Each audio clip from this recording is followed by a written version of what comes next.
Fala pessoal, tudo bem? Então, para a gente falar mais um assunto de perícia contábil, eu vou falar um pouquinho sobre a arbitragem e como arbitragem, né, e como ela funciona, tá certo? E como o perito pode estar atuando nesse escopo, né, mais um escopo de atuação aí para o perito contábil. Bom, a lei que instituiu a arbitragem no Brasil é a de número 9.307, tá? Publicada lá em 1996, que abria essa possibilidade, tá, de eventuais litígios, eventuais problemas estarem sendo resolvidos no âmbito que não há justiça, ok? Sendo assim, a perícia arbitral ocorre extrajudicialmente. Ali em 26 de maio de 2015 foi promulgada uma nova lei, a número 3.129, que permitiu à administração pública também se beneficiar dessa arbitragem, ok? Bom, o árbitro, pessoal, a arbitragem sempre envolve três partes, ok? O árbitro, uma parte, o réu, né? Seria o réu ali na justiça, e o autor, uma outra parte. Então sempre existe três partes, né? O árbitro, a parte e outra parte. A atuação do perito ocorre de duas maneiras, tá, ok? A maneira perito contábil, ele pode tanto atuar como árbitro, poderíamos dizer mais ou menos aí fazer uma comparação com o juiz, e também poderia atuar como perito contábil, atuando como a sua perícia, sendo um expert no assunto, tá, ao lado do árbitro, sendo contratado por esse para um serviço de perícia. Tá? Além disso, é claro, ele pode ser contratado pelas partes também. Né? Então, só para a gente entender, é muito comum, na verdade, é obrigatório que as empresas de capital aberto que operam na Bolsa de Valores precisam resolver seus problemas na Câmara de Arbitragem. Tá, ok? Então, aqui o que fala o artigo 58 da Petrobras, ali, do Estatuto Social da Petrobras? Deverão ser resolvidas por meio de arbitragem, obedecidas as regras previstas pela Câmara de Arbitragem do mercado, as disputas ou controvérsias que envolvam a companhia, seus acionistas, administradores, etc. Então, todas as companhias elas acabam tendo esse artigo em seus estatutos para que seja possível que alguns problemas sejam resolvidos por meio dessa Câmara que como eu já disse, extrajudicial. Então, com isso, ela tem um processo mais rápido, né? Não demora tanto e, além disso, evita perdas para a imagem das empresas. Tá, ok? Evita certa perda porque não chega aí para a justiça, né? Às vezes, e é mais célere o processo. Então, tem suas vantagens. Apesar de geralmente ser mais custoso do que se fosse para a justiça, né? Geralmente. Bom, só para ter uma contextualização, né, a arbitragem em si existe desde a Roma Antiga. Tá? Há muito tempo atrás já se utilizava esse mecanismo de contratar um árbitro, né, para decidir ali um eventual problema. Tá?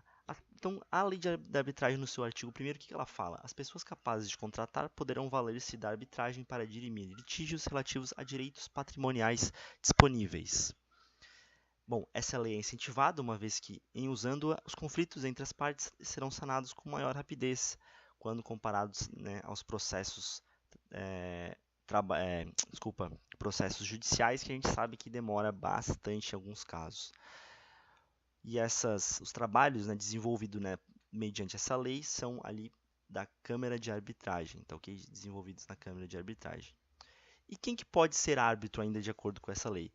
Ok? Pode ser árbitro qualquer pessoa capaz e que tenha confiança das partes. No parágrafo 1º, as partes nomearão um ou mais árbitros, sempre em número ímpar, podendo nomear também os respectivos suplentes. Se por acaso as partes nomearem dois árbitros, eles têm a prerrogativa de nomear um terceiro. Isso para que nunca haja um, um empate, digamos assim, tá certo? Sempre tem que ter uma resposta clara daquele problema que está sendo acordado. Tá? As partes poderão, de comum acordo, estabelecer o processo de escolha dos árbitros ou adotar as regras de um órgão arbitral, institucional ou entidade especial. Então, por exemplo, nós dois vamos escolher um árbitro, ou cada um escolhe um, ou a Câmara ali escolhe os dois, etc. Os três, né? Os três, dependendo da quantidade. Sendo nomeados vários árbitros, esses, por maioria, elegerão o presidente do tribunal arbitral. Não havendo consenso, será designado o presidente, aquele mais idoso. Continua aqui, então, no artigo 13, as partes de comum acordo poderão afastar a aplicação de dispositivo do regulamento do órgão arbitral institucional ou entidade especializada que limite a escolha do árbitro único, coárbitro ou presidente do tribunal, a respectiva lista de árbitros, autorizado o controle da escolha pelos órgãos competentes da instituição, sendo que nos casos de impasse e arbitragem multiparte deverá ser observado o que dispuser o regulamento aplicável. Então, continuando aqui, ainda no mesmo artigo, no desempenho de sua função, o árbitro deverá proceder com imparcialidade, independência, competência, diligência e discrição. Tá? Lembrando que ele vai estar atuando ali como se fosse um juiz, né, digamos assim, porque ele vai estar decidindo um fato, uma situação. Tá? Então, ele precisa sempre atuar com essas características. Poderá o árbitro ou o tribunal arbitral determinar às partes o adiantamento de verbas para despesas e diligências que julgar necessárias. Então, algumas vantagens, como eu já falei, celeridade na solução dos conflitos, qualidade das decisões, visto que as pessoas que trabalham nesse meio são altamente especializadas, de alto conhecimento com alto conhecimento agregado. A perícia arbitral ela pode ser realizada por uma empresa especializada, ou seja, não precisa ser por uma pessoa, tá? Principalmente naqueles casos onde tem um grande volume de trabalho. Inclusive, as firmas de auditoria, em alguns casos, trabalham nesse sentido, fazem esse tipo de serviço. Tá? E qual que é a atuação do perito? Tá? O perito contador do tribunal arbitral, indicado por ordem do tribunal, ele deve ter grande experiência técnica e vivência no assunto, ele responde aos quesitos, elabora laudo com conclusões objetivas, e o perito contador contratado pelas partes, né? Ou também poderiam ser chamados de perito assistente aqui, assessora e é componente da equipe técnica do cliente. Tranquilo? Então, algumas situações aqui, alguns temas onde o perito, onde pode ocorrer o nosso campo de trabalho, né? Perícia contábil mediante a lei de arbitragem. Principalmente, né, disputas societárias que envolvam avaliação de negócios, por exemplo, originárias por divergências entre sócios, divórcios, problemas com sucessores, lucros cessantes advindos de quebra de contratos comerciais. O que é o lucro cessante? Né? É aquele prejuízo que, de certa forma, é causado pela interrupção de alguma atividade ou algumas atividades de uma empresa ou de um profissional liberal, tá? Claro, entidades com fins lucrativos, okay? Inclusive negócios internacionais. Outros casos, né? Prestação de contas, indenizações, multas, abuso de poder.